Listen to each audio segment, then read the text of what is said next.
Lição 7. O povo de Deus deve separar-se do mal.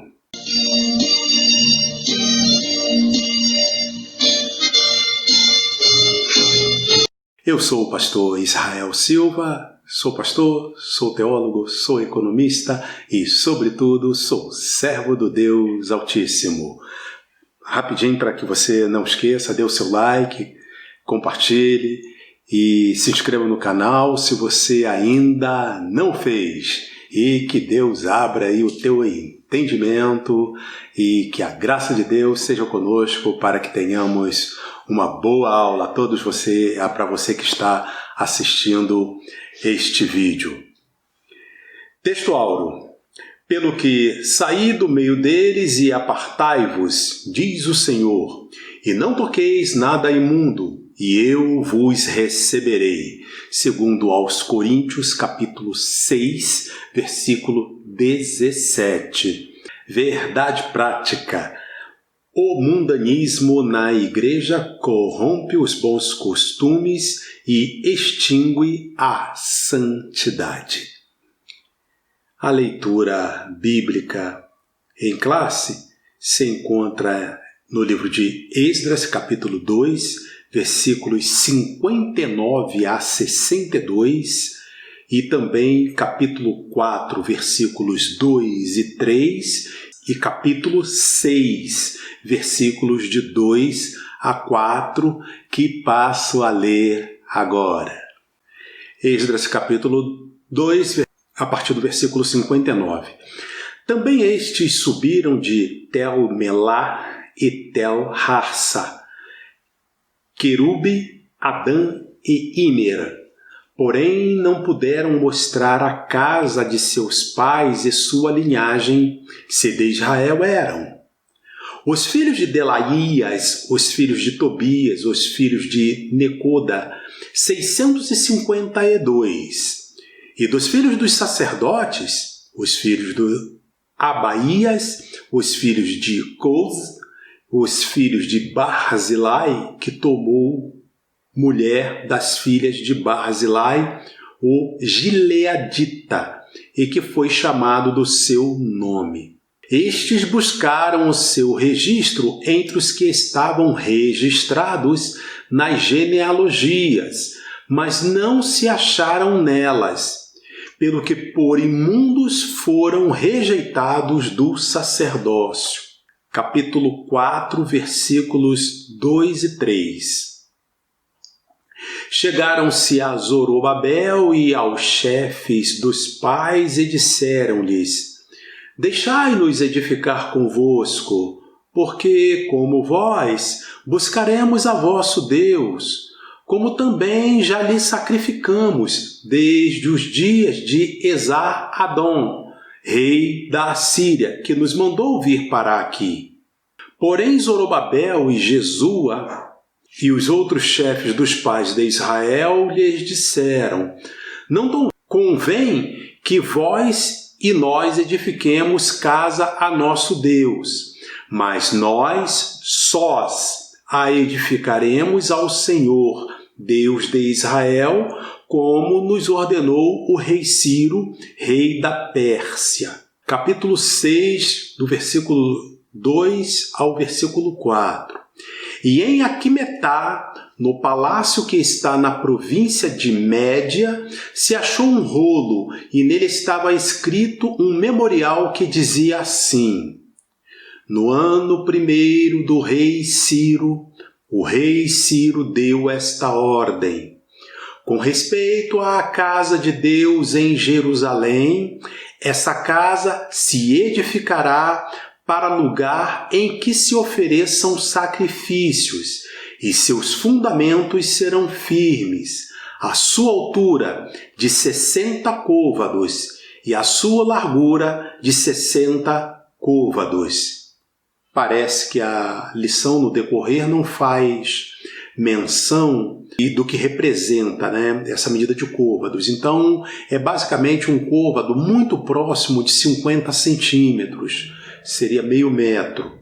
Tem pesquisa que indica aí 46, a gente encontra de 46 a 48, e umas poucas vão chegar até 50 mesmo.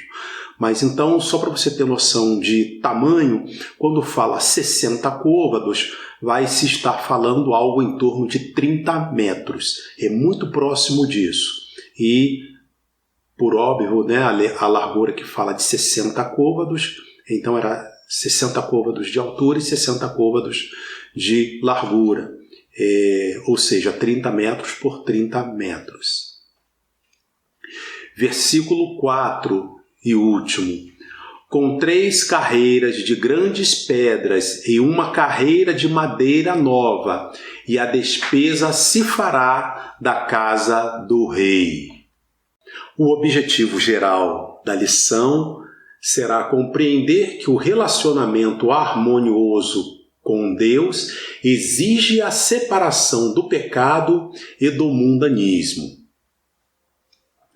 Nesta lição iremos estudar os preparativos que os judeus fizeram para pôr os alicerces da nova forma de vida que eles iniciaram em Jerusalém depois dos anos no cativeiro em Babilônia. Ali, eles viveram espalhados pelo vasto território daquele reino e agora iriam viver uma vida comunitária conforme os ritos da lei. Essa lição será ministrada em 4 capítulos.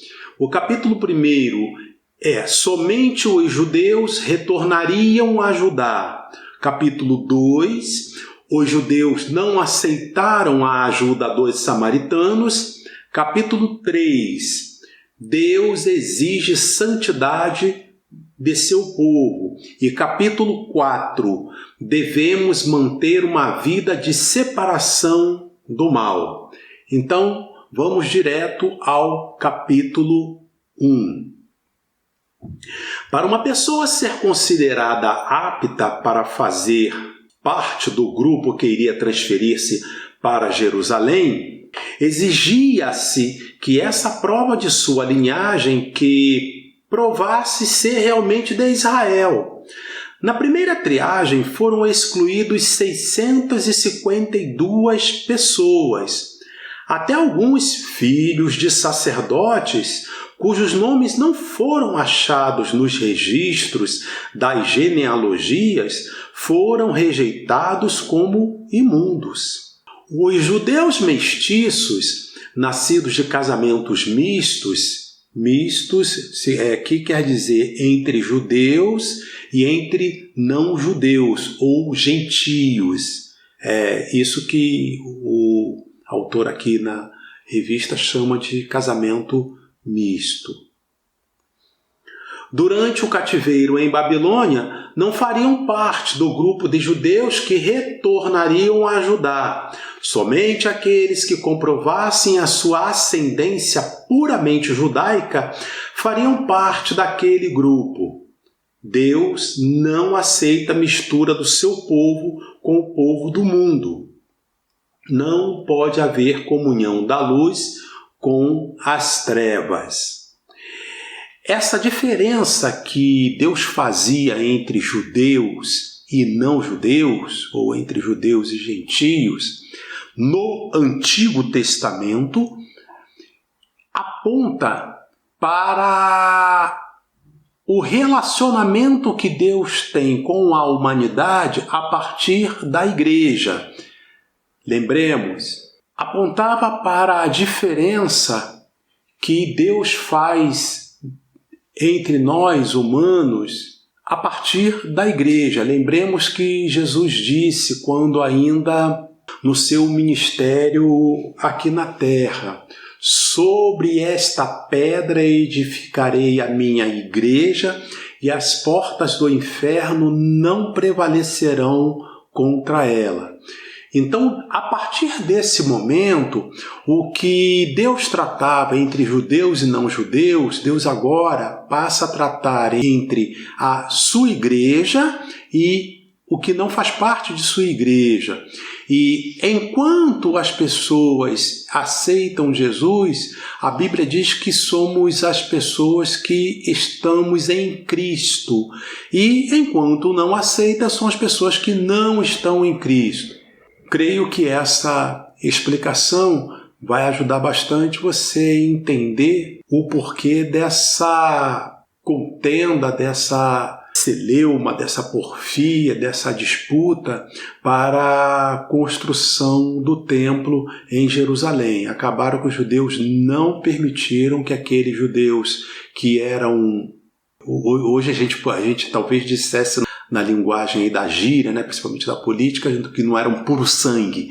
Mas o que queria dizer é que eram judeus que eram agora resultados de um casamento misto, ou seja, entre o pai e a mãe, um era judeu e outro não era. A história de Israel registra uma amarga experiência neste sentido. Quando os israelitas, libertados pela mão do Senhor, se preparavam para ir a Canaã, um grande povo de mistura não israelita queria acompanhá-los. Foi exatamente essa gente que, durante o trajeto pelo deserto, foi fonte inspiradora de murmuração. Esse pedaço aqui, aí o autor já está falando da saída do povo de Israel do Egito sob a liderança de Moisés, o que se deu bem antes dessa passagem, dessa história principal que a gente está meditando aqui, que fala da construção do segundo templo, ou segunda casa, conforme a tradução. A Bíblia diz: estreita é a porta e apertado o caminho que leva à vida. Não é lucro, e sim grave prejuízo alguém querer facilitar a entrada de mistura de gente, dando maior ênfase à quantidade do que à qualidade. Jesus disse: necessário vos é nascer de novo. A síntese desse tópico 1 é: Deus não aceita a mistura do seu povo com o mundo. Capítulo 2. Os judeus não aceitaram a ajuda dos samaritanos. Quem eram os samaritanos? Os samaritanos eram uma mistura de gente, mistura que a gente fala é nesse sentido. Tinha judeu e tinha não judeu, tá? Na sua maioria de origem pagã. Este povo apareceu depois do ano 721 a.C., quando o reino de Israel foi derrotado pelo exército de Sargão II e as 10 tribos do norte levadas cativas para a Assíria. Por ordem do rei da Assíria, foram trazidos povos de Babel, de Cuta, de Ava, de Amate, de Sefarvaim, e habitaram cidades de Samaria em lugar dos sacerdotes. E tomaram Samaria em herança, e habitaram em suas cidades. Samaria foi a capital do Reino do Norte. Ela aparece na Bíblia pela primeira vez, ali quando no primeiro livro dos Reis, capítulo 16, quando Onri, que vem a ser o pai do rei Acabe, antecessor do rei Acabe, aquele mesmo, dos dias de Elias. Então Onri, ele comprou o que no princípio tinha um nome de Monte de Samaria, enfim, e ele comprou aquela cidade e ali ele edificou e passou a capital do Reino do Norte para Samaria. Então, em algum momento também, a partir dali, os textos bíblicos, no Antigo Testamento principalmente, quando estiver se referindo ao Reino do Norte, dessas 10 tribos, né, quando a divisão nos dias de Roboão, neto de Davi, vai chamar o Reino do Norte de Samaria, às vezes a cidade representando o todo. Tanto é assim que aí essas pessoas que ficaram no Reino do Norte, quando ele foi vencido pelo Império Assírio, são chamados de samaritanos. Naquele momento era disso que estava se falando, e esse nome, essa maneira de tratar, vai estar ainda presente nos dias do Senhor Jesus. Daí tem aquele encontro de Jesus com a mulher samaritana, que os evangelhos registram, e algumas outras passagens também, parábola do bom samaritano, dentre as que a gente pode citar. Posteriormente, o rei da Síria enviou-lhes um sacerdote, 2 israelitas, para ensinar ao povo da terra o temor de Deus. Assim, os samaritanos temiam o Senhor, mas também serviam a seus deuses. Aceitaram o ensino do sacerdote israelita, mas não deixaram a idolatria.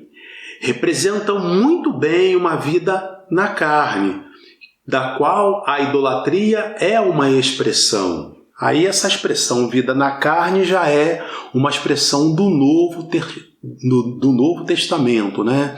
Romanos capítulo 8 diz: portanto agora nenhuma condenação há para os que estão em Cristo Jesus. Aí tinha das traduções mais antigas, trazia ali um complemento que depois, se aprofundando também, chegam à conclusão de que não estavam em alguns manuscritos, enfim. Mas então ficava assim: que não andam segundo a carne, mas segundo o Espírito. Então é disso que está se falando aqui.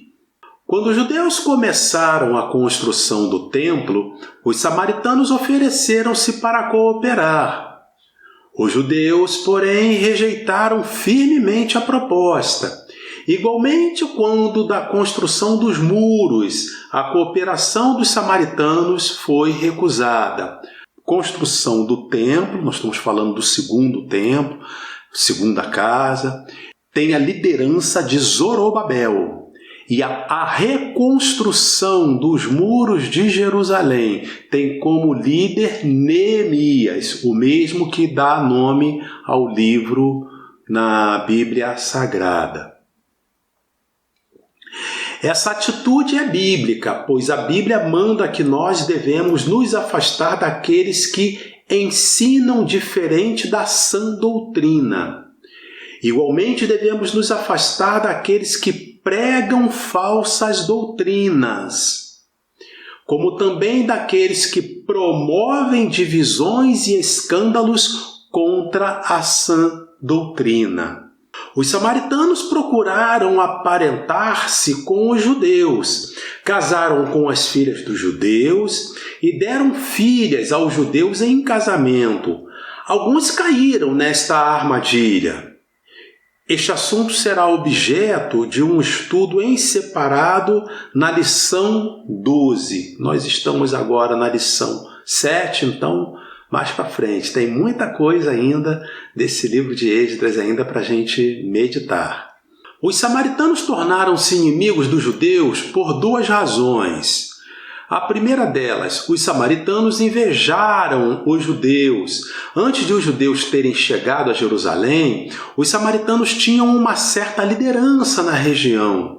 Quando os judeus chegaram e começaram a sacrificar ao único Deus verdadeiro e a adorá-lo, então a atenção dos habitantes da região passou para os judeus. E os samaritanos perderam a sua posição privilegiada e encheram-se de inveja. Algo semelhante voltaria a acontecer cerca de 400 anos depois. Os fariseus tinham inveja de Jesus, assim como os sacerdotes tinham inveja da igreja. Aí é importante a gente destacar que na nova aliança, na dispensação da graça, ou seja, depois que Jesus fundou sua igreja, e principalmente, depois que Jesus pereceu na cruz, depois ele haveria de ressuscitar, mas quando Jesus disse: Pai, em tua mão entrego o meu espírito, e que o véu se rasgou. O que é o véu se rasgou? É aquela cortina que separava o lugar santo do lugar santo dos santos, lá no templo, lá em Jerusalém. Pois bem, a partir desse momento, muda o conceito de sacerdote, assim como muda o conceito de reis. Apocalipse capítulo 1, versículo 6 diz que o Senhor nos fez reis e sacerdotes. E Hebreus capítulo 4, versículos 15 e 16 fala que nós não temos um sumo sacerdote que não pode resolver os problemas nem de seus próprios pecados, mas que ele precisa se oferecer uma vez por ano, tal como era feito no Antigo Testamento. O que está se falando ali?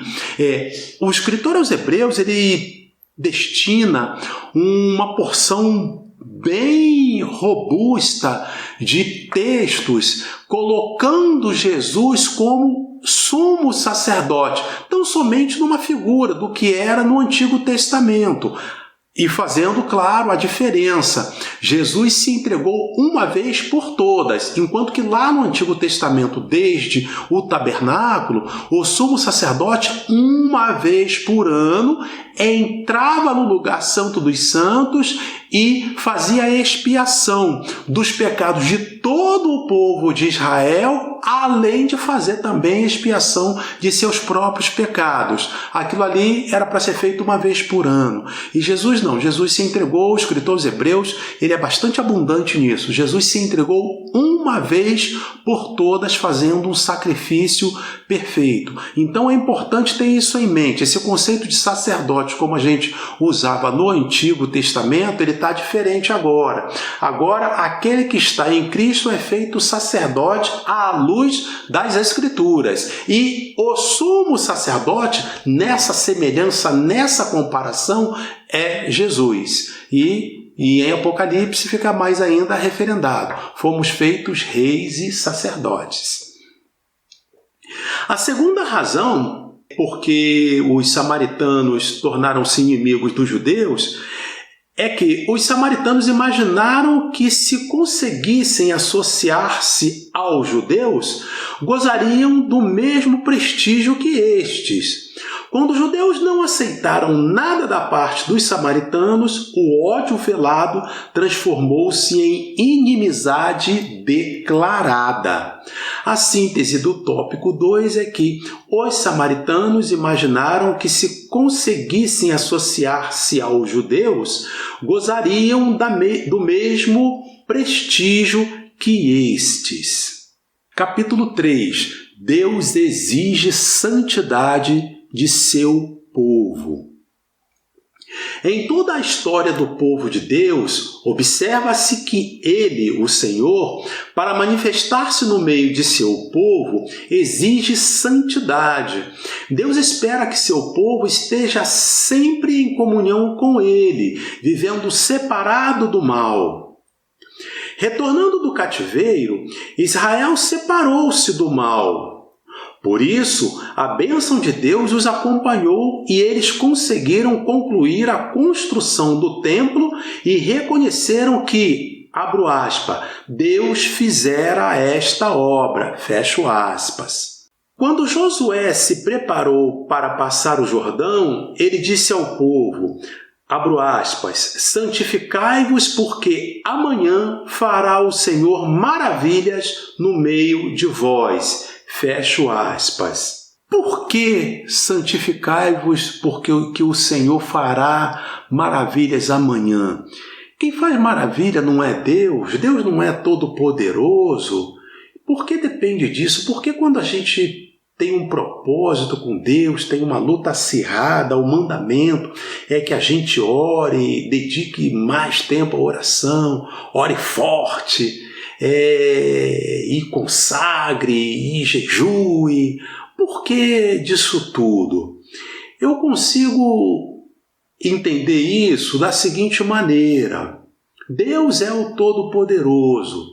Ele pode agir independente de nossa oração. No entanto, quando Deus vai fazer uma grande obra a nosso favor, é necessário que a gente esteja orando antes. Sabe por quê? Porque senão, quando Deus fizer o milagre, por exemplo, a maravilha, aí o ser humano tem aquela tendência de bater no peito e dizer, viu como eu faço, como eu aconteço, como eu sou isso, eu sou aquilo, eu sou mais do que todo mundo, enche igual um balão de fumaça, quando deveria dar glórias a Deus. Aí por isso é necessário, quando entra em oração antes, você está preparado, o cristão está preparado, e aí quando vem a bênção, aí ele está pronto para dizer, ele não tem nenhuma dúvida, verdadeiramente foi o Senhor que agiu a meu favor, glória a Deus. Antes de iniciar a conquista de Canaã, Josué recebeu a visita de um anjo. Josué então lhe perguntou, que diz meu senhor a seu servo? E a resposta que recebeu foi, abro aspas, descalça os sapatos de teus pés, porque o lugar em que estás é santo, fecho aspas. Importante, um lugar se torna santo pela presença de Deus. Josué havia recebido a visita do anjo do Senhor, e é uma das formas de como Deus aparecia a seu povo no Antigo Testamento. Então, tem algumas traduções que colocam, tira as sandálias dos teus pés, porque o lugar é terra santa. É terra santa porque Deus está ali naquele momento.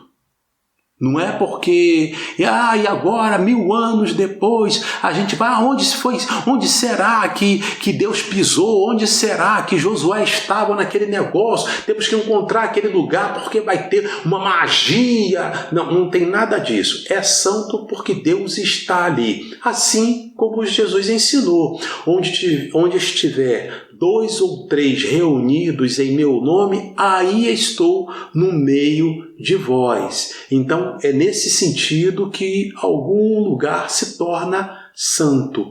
Todo lugar onde tiver pessoas reunidas cultuando ao Senhor Jesus em espírito e em verdade, adorando o Senhor em espírito e em verdade, aquele lugar, naquele momento, ele se torna santo. Quando Josué, com o rosto em terra, perguntou ao Senhor o porquê da derrota para o pequeno povo de Ai, Ai é nome do lugar, viu? O Senhor respondeu, santificai-vos para amanhã. Anátema há no meio de vós, Israel. Diante dos vossos inimigos não podereis suster-vos, até que tireis o anátema do meio de vós.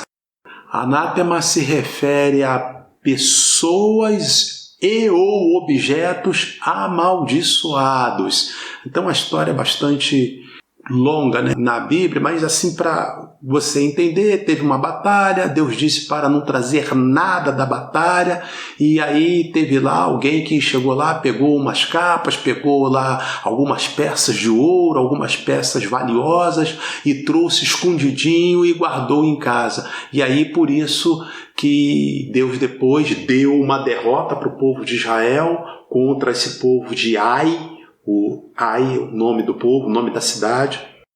E quando Josué foi orar ao Senhor e perguntar, Senhor, o que aconteceu? Por que o Senhor nos desfavoreceu para essa derrota? E Deus então disse, anátema há no meio de vós. Há anátema no meio de vós. Então era essa a situação. O pecado descoberto foi desarraigado e então disse o Senhor a Josué, levanta-te e sobe a Ai. Olha que te tenho dado na tua mão o rei de Ai, e seu povo, e a sua cidade e a sua terra. Mudou por completo agora o modo de Deus encarar a situação. Deus exige santificação de seu povo para poder operar no meio dele. A síntese do capítulo 3 é que Deus espera que seu povo esteja sempre em comunhão com ele, o Senhor, vivendo separado do mal. Capítulo 4. Devemos manter uma vida de separação do mal. Os judeus mantiveram-se separados dos samaritanos. Se os judeus tivessem aberto a porta para uma união com os samaritanos, estes provavelmente ter-se-iam mostrado afáveis e pacíficos no início, mas teriam perturbado a união que havia entre os judeus. Teriam participado do culto dos judeus e afastado a presença do Senhor, uma vez que Deus não se une à idolatria. Vale a pena se manter separado do mundo, separado no sentido de diferente quanto ao agir, quanto ao procedimento, quanto ao comportamento. A Bíblia mostra exemplos de servos de Deus que duvidaram se valia a pena manter a linha de separação do mal. Vamos lembrar de 2 registros. O salmista Asaf escreveu no Salmo 73: "Na verdade, que em vão tenho purificado o meu coração e levado as minhas mãos na inocência, e lavado as minhas mãos na inocência."